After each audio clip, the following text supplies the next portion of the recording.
하나님의 말씀 신약성경 마태복음 5장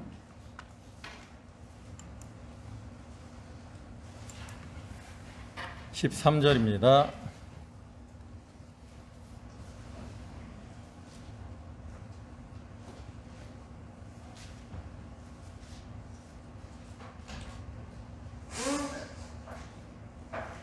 신약성경 마태복음 5장 13절, 신약성경 페이지로는 6쪽입니다.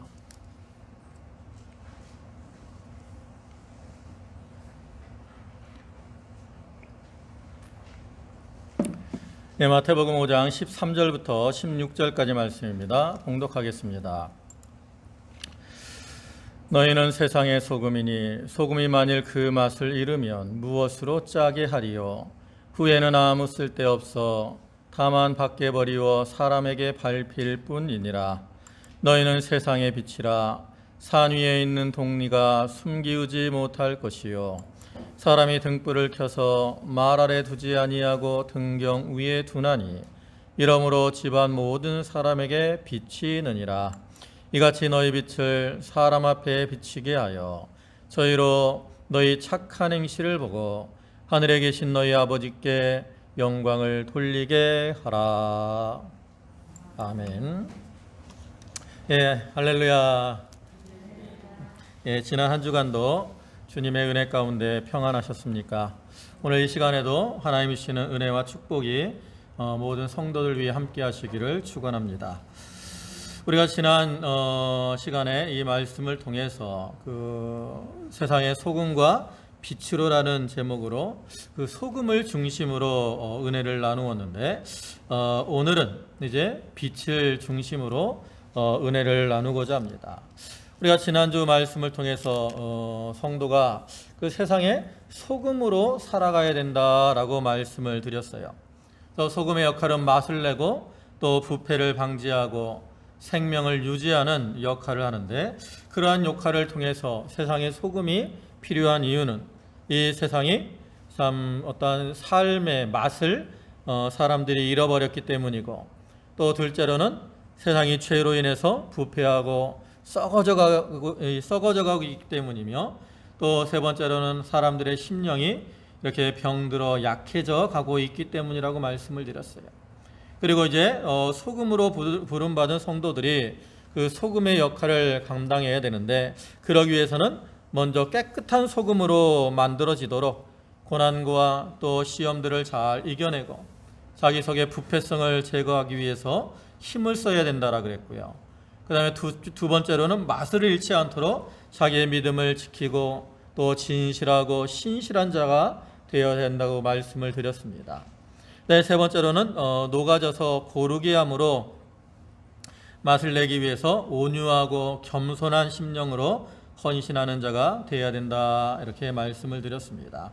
우리가 그 말씀을 늘 기억하면서 이제 소금으로서의 삶을 잘 살아가야 되겠고요. 이제 오늘은 이 말씀을 통해서 다시 성도가 세상에서 빛으로 살아가야 되는 것에 대해서 생각을 해보고자 합니다. 이 본문 14절을 보시면 너희는 세상의 빛이라. 산 위에 있는 동네가 숨기우지 못할 것이요 그랬어요.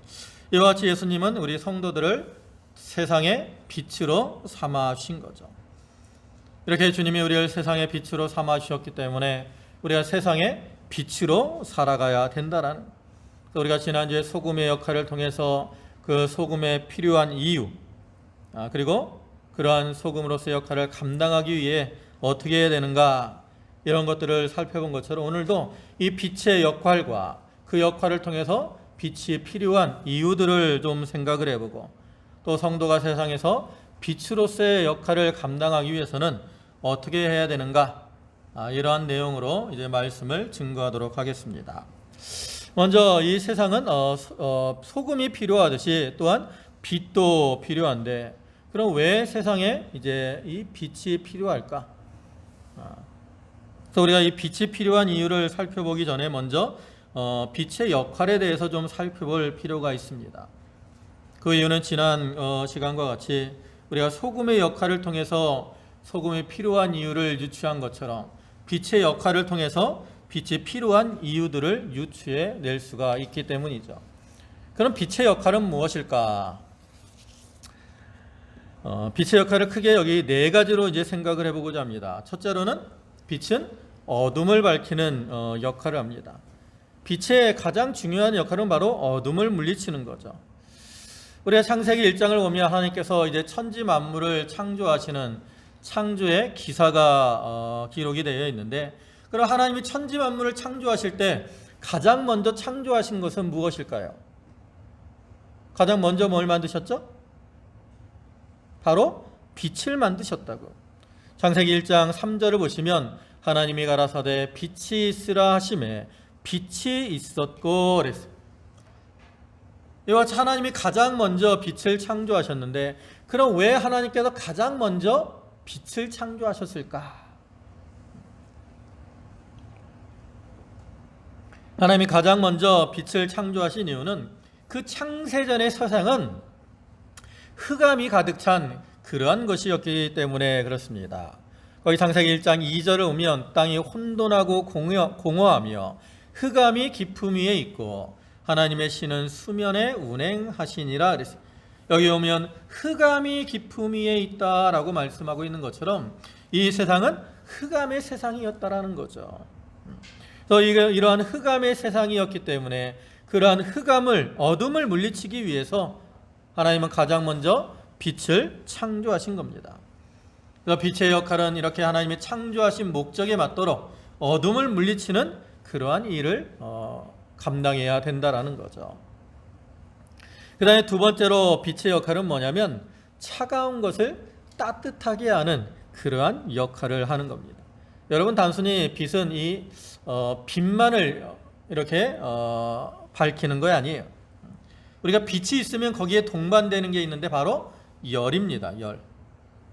저도 어릴 때 시골에 이제 호롱불을 켰던 기억이 있는데, 뭐 촛불이나 이 호롱불을 켜놓으면 어떻게 돼요? 거기서 이렇게 열이 좀 나와가지고 따뜻해진다. 우리 등불이, 우리 전등이 많이 켜져 있잖아요. 뭐 이 전등들은 별로 열이 안 나는 것 같아요. 근데 가까이 켜진 전등에 손을 가까이 대어보면 거기서도 열이 발생을 하는 걸 우리가 알 수 있죠.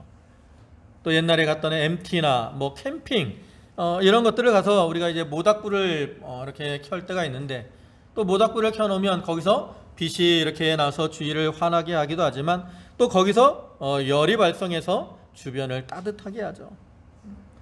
여러분, 이 지구를 밝히는 햇빛도 마찬가지입니다. 벌써 이제 며칠 전에 입동이었잖아요. 가을이 지나고 이제 입동이 지나고 겨울이 됐어요. 근데 가을이 지나고 이제 겨울이 오게 되면 우리는 주변의 날씨가, 기온이 내려가고 점점 쌀쌀해지죠. 근데 이렇게 이제 겨울이 됐을 때나 가을이 됐을 때, 날씨가 쌀쌀해질 때 우리가 이제 그늘에 이렇게 서 있을 때하고 또 햇빛에 이렇게 햇빛이 비치는 곳에 서 있을 때가 있는데, 여러분 한번 느껴보시면 어디가 더 따뜻하냐 하는 거죠. 아까 사모가 예배 전에 제가 잠깐 화장실 갈 때 그러더라고. 예배당 안에, 여기 이제 현관 안에 들어오니까 그늘이 져서 날씨가 쌀쌀하다는 거예요. 근데 바로 뒤에 계단인데 햇빛이 있는데 나가니까 거기는 좀 따뜻하다는 거예요. 이와 같이 햇빛이 비치면 우리는 거기서 따뜻함을 느낄 수가 있어요. 또 이 해는 그 지구를 이렇게 환하게 비치는 그러한 동시에 또 열로 지구를 이렇게 따뜻하게 덮여주기도 하는 거죠. 이와 같이 그 빛은 환하게 어둠을 물리칠 뿐만 아니라 또 그 열을 통해서 주위를 따뜻하게 하는 역할도 감당을 하게 되는 거죠. 그다음에 또 세 번째로 이 빛의 역할은 생명을 소성케 하는, 힘을 주는 역할을 하기도 합니다. 생명이 살아가는데 꼭 필요한 것이 있는데 그것은 공기와 물과 또 햇빛이라 그랬어요. 사람이 살아가는데 거기 이제 또 소금이 더 필요하다 그랬고요.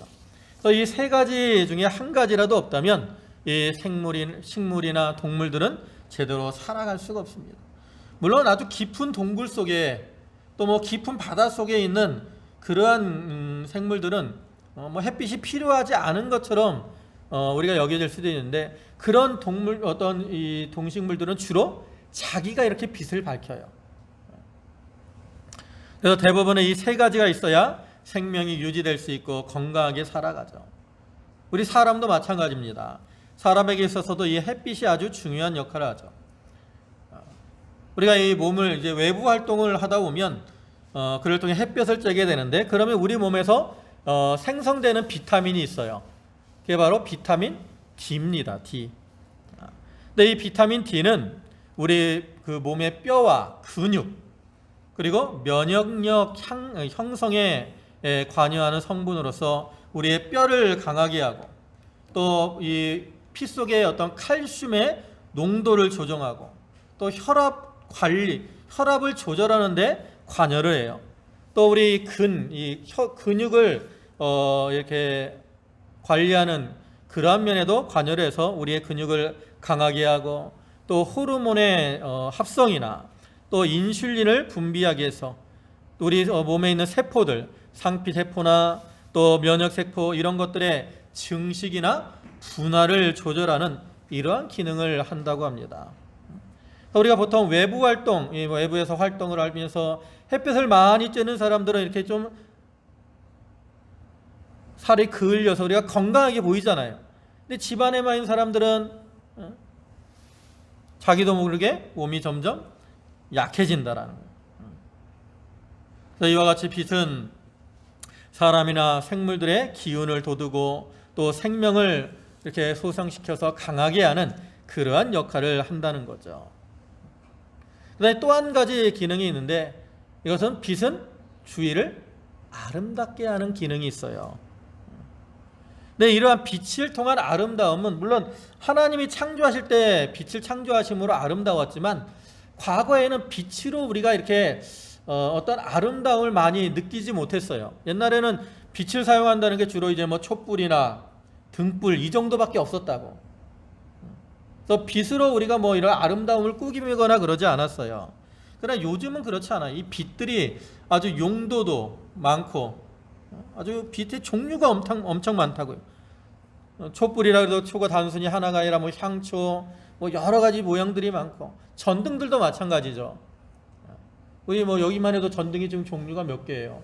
하나, 삼파장, 그 다음에 여기 일반 형광등, 그다음에 여기 비치는 거, 여기 이거 LED 등, 등이 2개나 나갔네.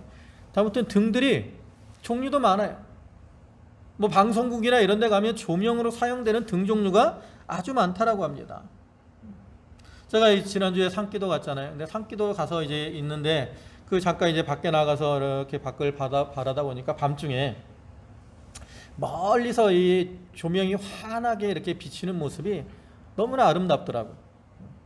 제가 옛날에 광주 기도원으로 이렇게 산기도를 갔을 때도 그 광주 기도원 뒤에 이제 백마산을 밤중에 이제 기도하러 올라가거든요. 쭉 올라가서 백마산 꼭대기 올라가면 저쪽으로 이제 곤지암 지역이 보인다. 곤지암이 있고, 그다음에 이제 뭐 이렇게 고속도로, 중부고속도로 지나가고, 이 찻길에 이제 차들이 가로등이 밝혀 있고 차들이 지나가는 모습들이 보이는데, 멀리서 그 모습을 바라보면 얼마나 그 모습이 아름다운지 모르겠어요. 그래서 제가 이번에 기도하면서 그 빛을 보면서 빛은 저렇게 아름다움을 우리에게 느끼게 하는 그러한 역할도 있구나, 이것을 느끼게 됐다. 여러분 가끔 사진 찍으시죠? 근데 사진을 보면 어떤 사진은 뭐 이제 나이가 들면 얼굴이 쭈글쭈글해지시니까 사진을 잘 안 찍으시려 그래, 그죠? 사진 찍는 게 별로 이쁘게 안 나온다. 근데 젊은 사람들은 사진 찍는 거 아주 좋아해요. 뭐 저희 딸들만 해도 셀카 찍는 거 좋아한다고. 근데 셀카를 찍을 때 그냥 우리는 뭐 애들이 이렇게 아무렇게 막 찍는 게 아니에요. 자기 얼굴 각도도 조절하고 이 빛이 비치는 이 각도를 조절해서 찍는다고. 왜 그러냐면 그 빛이 어떻게 비추느냐에 따라서 그 사람의 그 모습이 좀 더 아름답게 보이기 때문에 그래요. 그래서 뭐 영화나 이 화보 촬영, 이제 연예인들이 그런 걸 하는데, 그 사람들은 그 조명을 아주 중요하게 생각을 한다고. 조명에 따라서 따뜻하게 느껴지는 경우도 있고요, 조명에 따라서 좀 차갑게 느껴지는 경우도 있고, 그래서 조명을 아주 신경을 쓰는데, 이와 같이 조명이 어떠냐에 따라서 그 사람의 그 모습도 다르게 나타나요.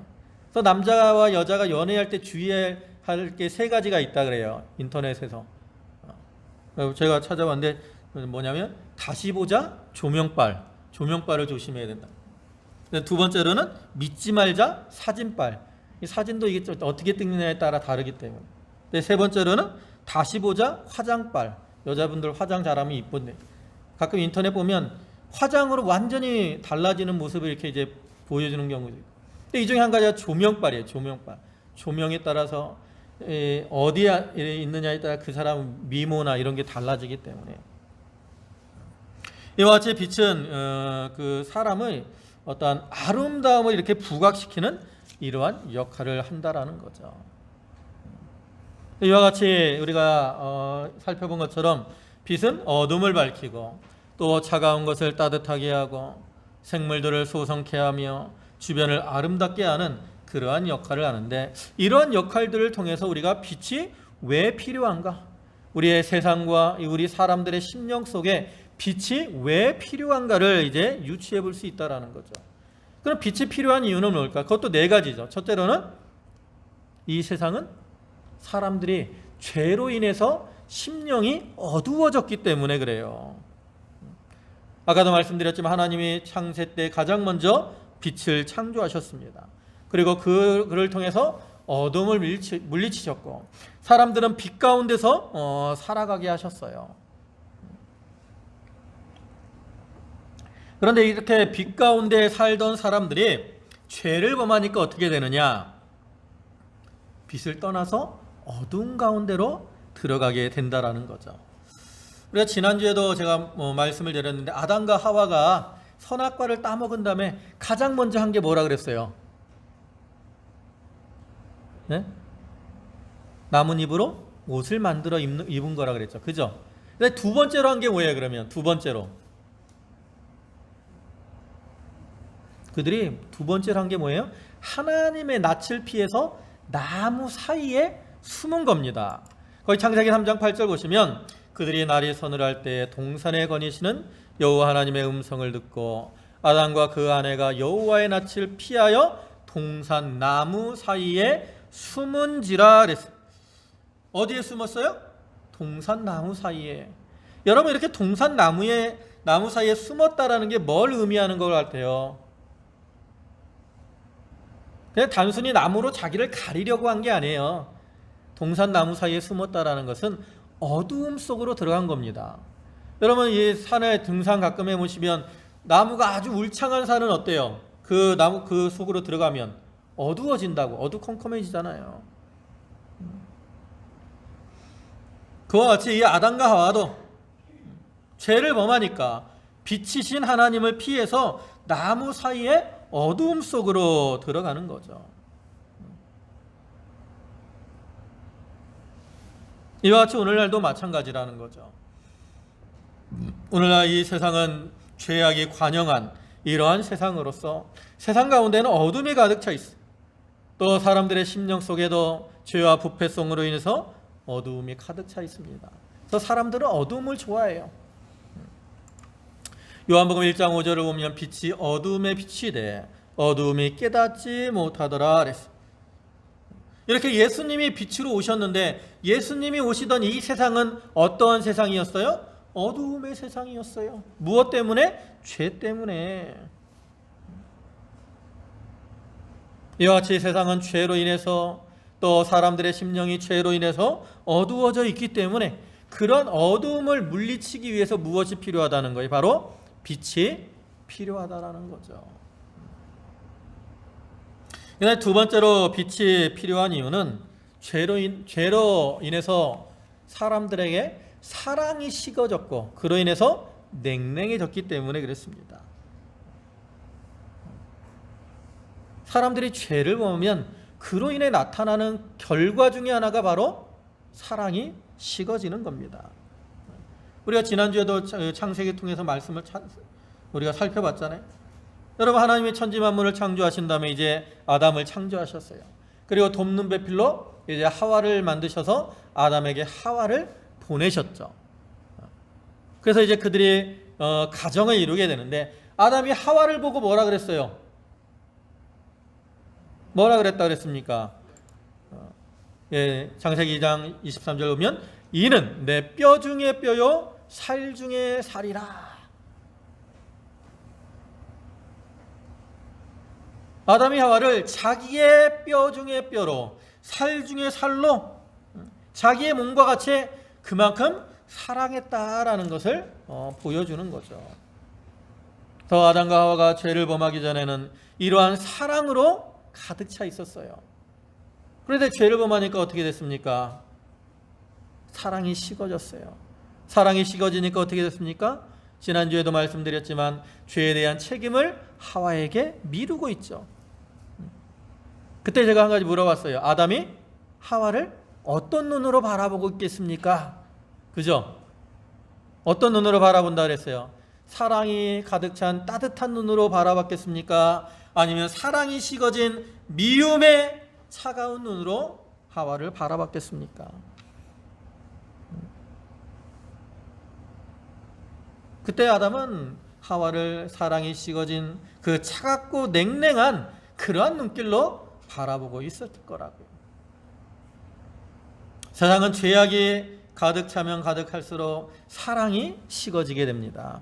마태복음 24장 12절 보면 불법이 성함으로 많은 사람의 사랑이 식어지리라 그랬어요.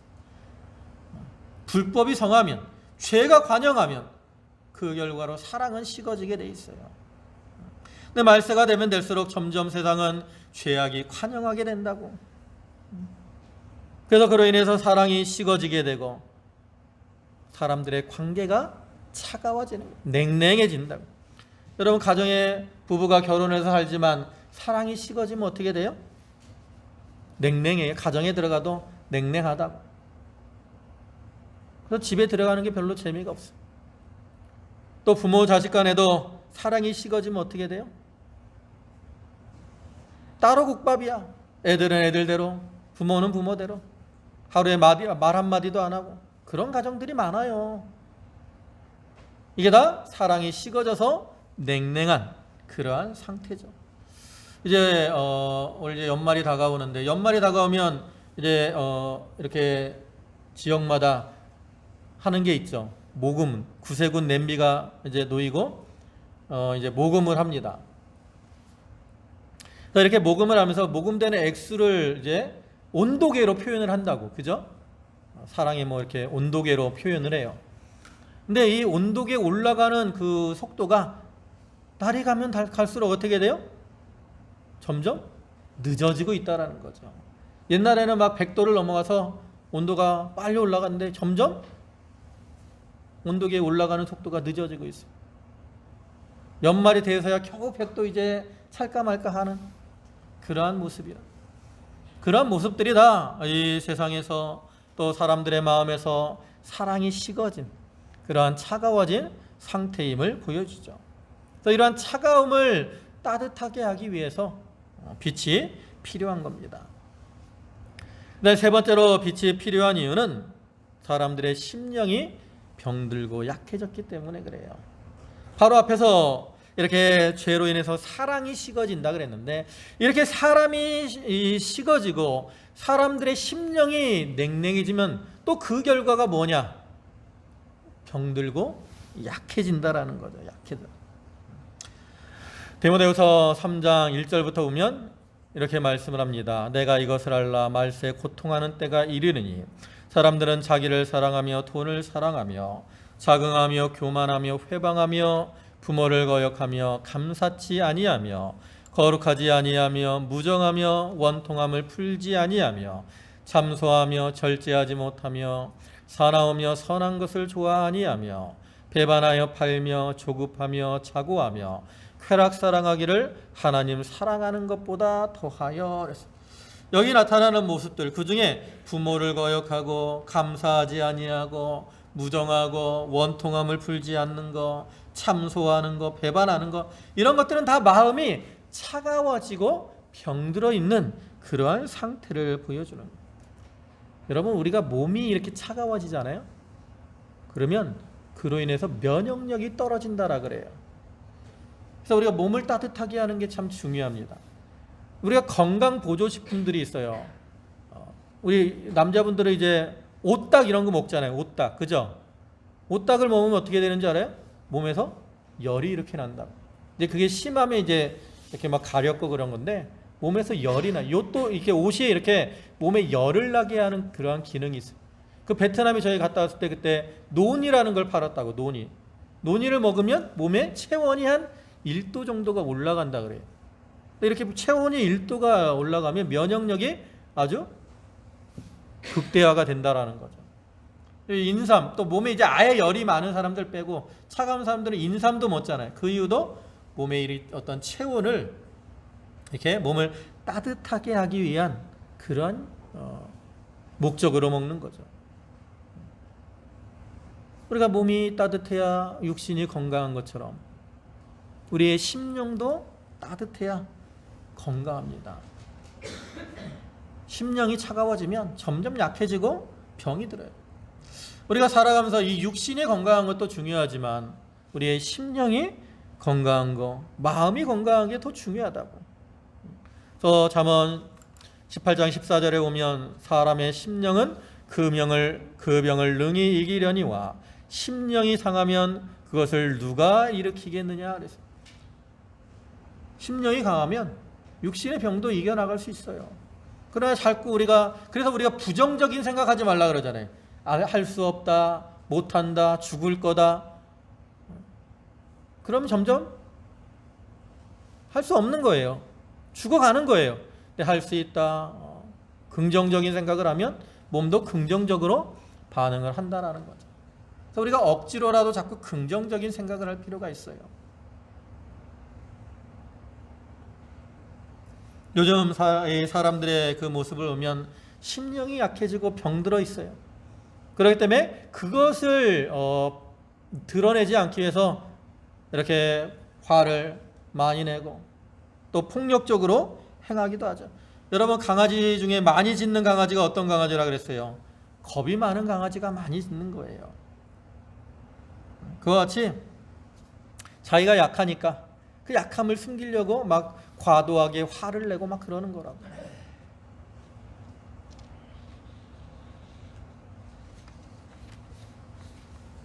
또 우리가 이렇게 심령이 약하고 병이 들면 다른 것을 이제 의지하게 되고 그로 인해서 알코올 중독이나 마약 중독 이런 것들이 또 많이 발생을 하게 되는 거죠. 이와 같이 죄로 인해 사랑이 식어지고 그 결과로 인해서 사람들의 심령이 병들어져 가고 약해져 가고 있기 때문에 그들을 회복시키기 위해서 빛이 또한 필요하다라는 거죠. 그런데 네 번째로 빛이 필요한 이유는 우리가 참된 아름다움과 또 기쁨을 잃어버렸기 때문입니다. 아담과 하와가 죄를 범하기 전에는 그 아름다운 하나님이 창조하신 아름다운 에덴 동산에서 기쁨과 즐거움을 누리며 살았어요. 그때는 하나님을 만나는 것이 그들에게 기쁨이었고 또 간절히 기대하던 이러한 시간이었습니다. 그들이 죄를 범하니까 그러한 기쁨과 즐거움을 잃어버리게 되었고 하나님을 만나는 것이 두렵게 됐어요. 또 하나님이 천지 만물을 창조하셨을 때 거기서 나온 말씀이 있다 그랬죠. 하나님이 창조하신 다음에 뭐라 그랬어요?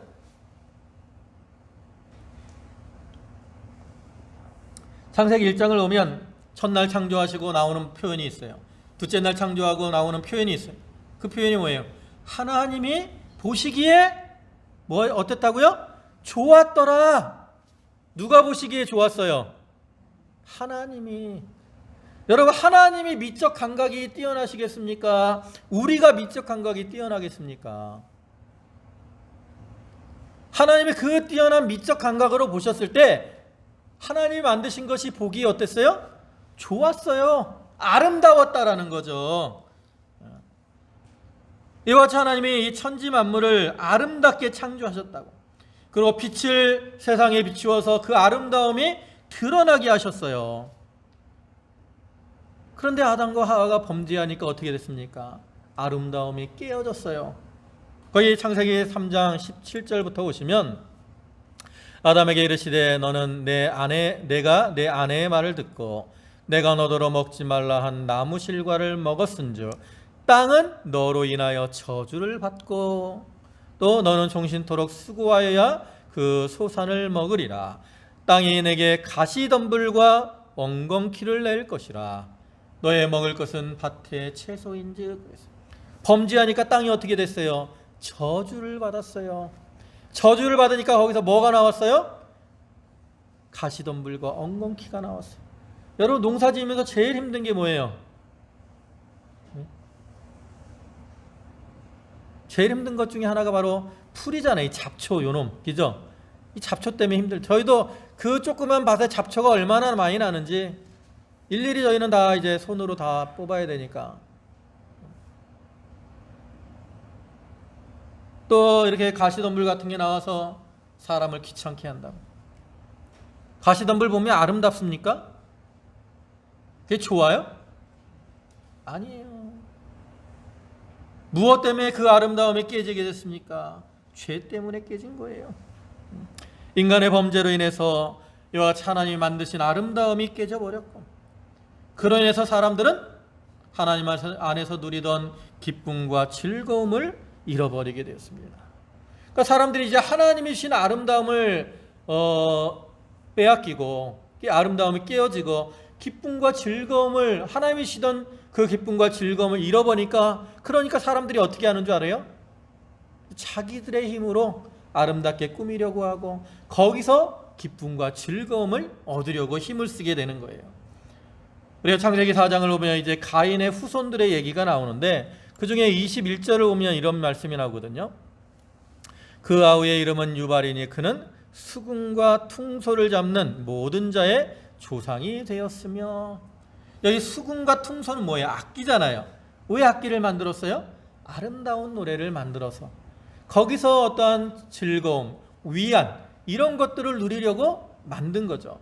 근데 이들이 이와 같이 수금과 퉁소를 만든 근본 목적은 뭐냐? 하나님께 찬양을 돌리기 위함이 아니에요. 우리가 열왕기나 사무엘서를 보면 다윗도 여러 가지 악기들을 만드는 모습이 나오거든요. 근데 다윗이 이러한 악기들을 만드는 목적은 성전에서 하나님을 찬송하기 위함입니다. 그런데 여기 가인의 후손들이 이와 같이 수금과 퉁소와 같은 이러한 악기들을 만드는 이유는 자기들의 육체의 쾌락을 위함이에요. 육체의 즐거움. 그들이 하나님이 주신 아름다움, 그를 통한 즐거움과 기쁨들을 잃어버렸기 때문에 이제는 자기들의 힘으로 좀 아름다움을 느끼고 거기서 기뻐하고 즐거워하려고 이와 같이 자기들이 악기를 만들고 노력을 하게 되었다라는 거죠.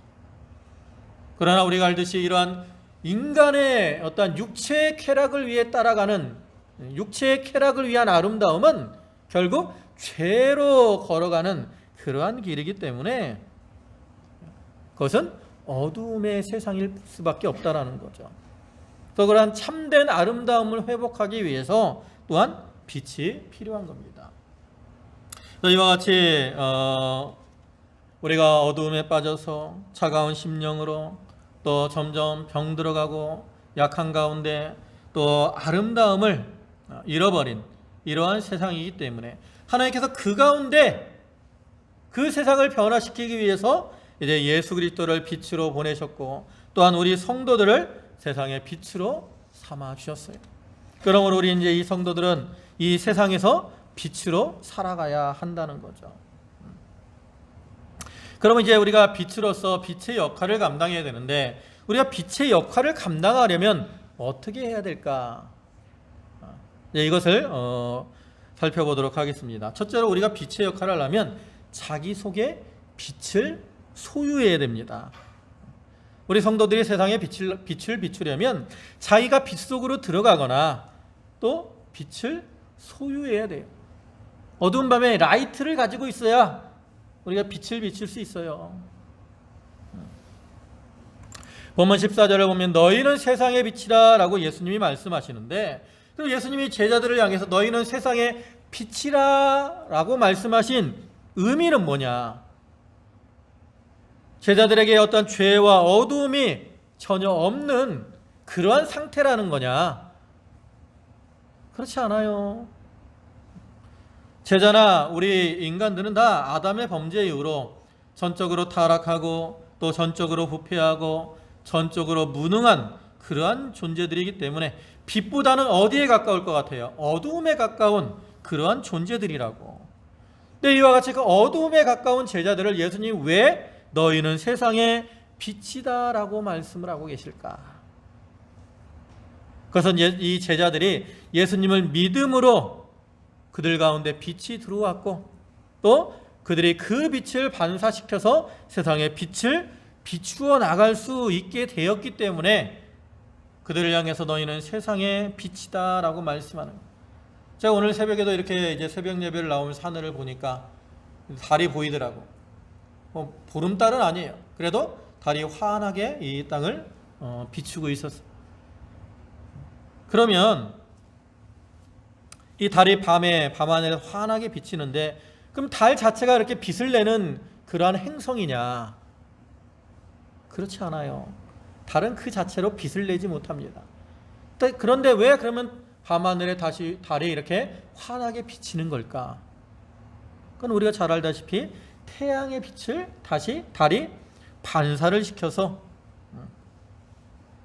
달이 환하게 빛나는 거죠.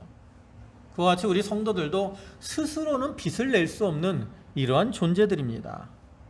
그런데 우리가 예수 그리스도를 믿음으로 말미암아 그리스도로부터 오는 빛을 달과 같이 받아서 반사시킴으로 우리가 빛을 발하는 이러한 존재가 되었다라는 거죠. 요한복음 1장 9절을 보면 참빛 곧 세상에 와서 각 사람에게 비치는 빛이 있었나니 그랬는데 이 참빛이 누구예요? 바로 예수 그리스도라고. 예수 그리스도는 이 세상에 빛으로 오셨어요. 생명의 빛으로 오셨습니다. 그 예수님께서 세상 가운데 어두운 가운데 살고 있는 그러한 자들에게 이 빛을 비춰주셔서 빛 가운데로 인도해 주셨다라는 거죠.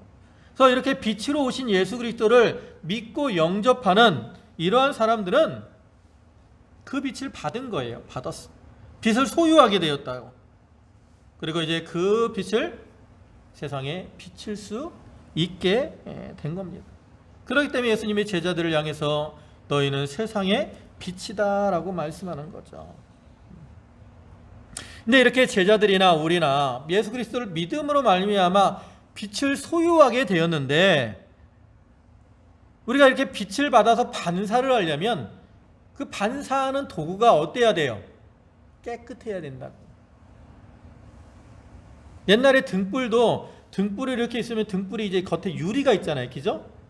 그 유리들이 어떻게 해야 돼? 깨끗해야 돼. 깨끗해야지 빛이 더 환하게 비칠 수가 있어요. 근데 우리는 살아가면서 어떻게 됩니까? 죄로 인해서 자꾸 더러워진다라는 거죠. 근데 우리가 더러워지면 빛은 어떻게 돼요?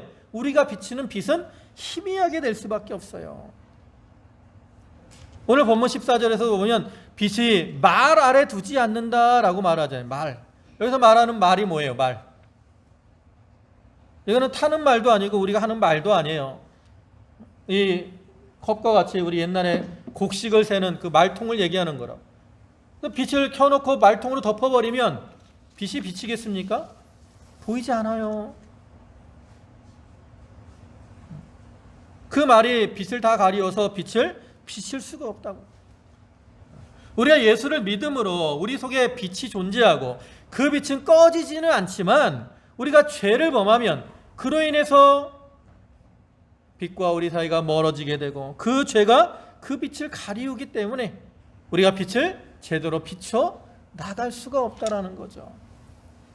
그래서 우리가 먼저 빛을 잘 비추기 위해서는 자기를 깨끗하게 만들어 나가야 됩니다. 자기의 죄를 찾아 회개하고 말씀에 순종함으로 자기를 정결하고 깨끗하게 만들어 나가야 돼요. 여러분 운전을 오래 하다 보면 차가 오래되면 전조등 빛이 흐려져요. 왜 그러느냐? 전조등 그게 뿌얘지거든. 그러면 이제 뭐 정비소를 가거나 또 약을 사서 이렇게 이제 그것을 다시 깨끗하게 닦아내면 다시 그 빛이 환해지는 것을 볼 수 있죠. 그와 같이 우리가 죄로 인해 뿌옇고 더러워진 그런 마음의 전조등을 깨끗하게 만들므로 빛을 환하게 비춰나가야 된다는 거죠. 그 다음에 두 번째로는 우리가 빛을 비추려면 행위의 열매를 통해서 빛을 비춰나가야 됩니다. 보면 15절 보시면 사람의 등불을 켜서 말 아래 두지 아니하고 등경 위에 두나니 그랬어요. 어디에 둬요? 등경 위에 둔다고. 등경. 등경은 뭐예요? 등잔이 약간 높은데. 앞에 13절에서도 산 위에 있는 동리가 숨기우지 못한다 그랬는데, 이 말은 뭐예요? 등불을 켜면 우리가 밑에 이렇게 놓나요 주로? 아니면 약간 위에다 올려놓나요? 올려놓잖아요, 그죠? 그와 같이 우리가 이 빛을 비추려면 성도들이 좀 고상한 자리에 올라가야 돼. 높은 자리에 올라가야 돼요.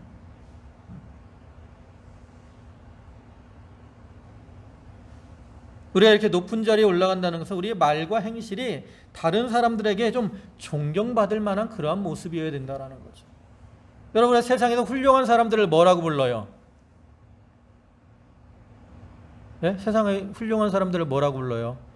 위인이라고 불러요. 위인. 원래 위인이라는 말의 뜻은 뛰어나고 훌륭한 인물이다라는 뜻이지만, 그냥 말로 해서 위인, 위에 있는 사람이에요. 위에 있는 사람. 아래인이 아니고 하인이 아니고 위인이라고. 그래서 인격적으로 좀 고상하고 높은 위치에 있어야 돼요. 그와 같이 우리 성도들도 좀 인격적이거나 행위적인 면에서 좀 고상한 위치에, 높은 자리에 올라가야 된다라는 거죠. 또 바울은 그러한 모습을 보고 뭐라 그래요? 빛의 열매를 맺으라 그러는데, 거의 에베소 5장 9절 보면 빛의 열매는 모든 착함과 의로움과 진실함에 있다 그랬어요. 이같이 착함, 진실함, 의로움을 통해서 고상한 위치에 올라가고 그를 통해서 빛을 비춰야 된다라는 거죠. 그 다음에 마지막으로는 우리가 빛을 비추기 위해서 무엇이 필요하냐? 희생과 헌신이 필요하죠. 옛날에 촛불을 밝히면 초가 녹아져서 불을 밝혔어요. 등불을 하면 등불 안에 있는 기름이 타서 불을 밝히게 됐죠.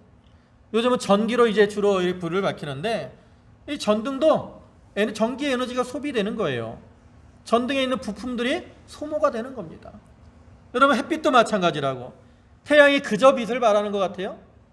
아니죠. 태양 안에 있는 그 수소와 수소 핵 4개, 헬륨 핵 하나가 결합을 하는 가운데서 이제 발생하는 감마선이 태양 표면으로 올라오면서 거기서 가시광선과 자외선들을 발생하는데, 1초에 이 소모되는 그 수소 그 개수가 그 양이 400톤이래요. 400톤. 그 많은 것이 희생됨으로 태양도 빛을 발하는 거죠. 이와 같이 세상의 모든 빛이 비추기 위해서는 무엇인가가 이렇게 소비가 되는 거예요. 그와 같이 우리 성도들이 세상의 빛을 밝히기 위해서는 자기가 이렇게 희생하고 헌신하다라는 거죠. 헌신이 필요하다라는 거죠. 디모데후서 4장 6절 보면 관제와 같이 벌써 내가 부음이 되었다 그랬어요. 관제는 부어서 드리는 그러한 액체, 포도주나 기름, 이러한 제사를 가리키는데, 바울은 자기를 관제와 같이 부어 드렸다라는 거예요. 그만큼 자기를 희생하고 헌신했다라는 거죠. 이러한 바울과 같이 우리도 하나님 앞에 자기를 바치고 세상을 위해서, 사람들을 위해서 희생, 헌신할 때 우리가 빛을 잘 비추어 나갈 수가 있는 겁니다. 이제 말씀을 마무리하겠습니다.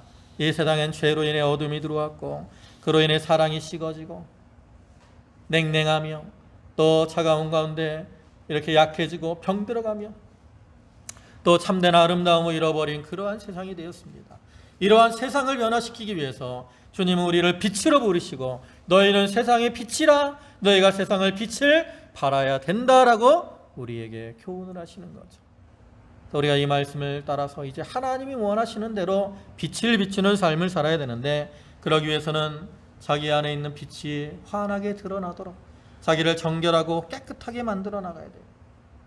또 희생과 헌신을 통하여 빛의 열매를 맺힐 때 우리가 참된 빛을 비추어 나갈 수 있다, 이렇게 말씀을 드렸습니다.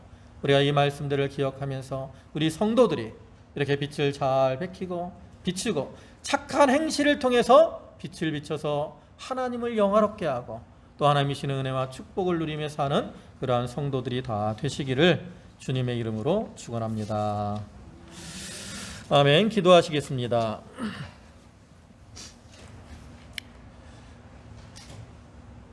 흑암 가운데 살고 있던 저희들에게 참빛 예수 그리스도를 세상에 비춰주시고 저희가 그 빛을 영접함으로 저희도 빛으로서 세상에 살아가게 하시니 주여 감사를 드립니다. 하나님이 빛을 창조하셨을 때 그 세상은 보기에 아름다웠지만 인간의 범죄로 인해서 어둠이 들어오고 사랑이 식어지고 사람들의 마음은 냉랭해지고 아름다움은 깨어지게 되었습니다.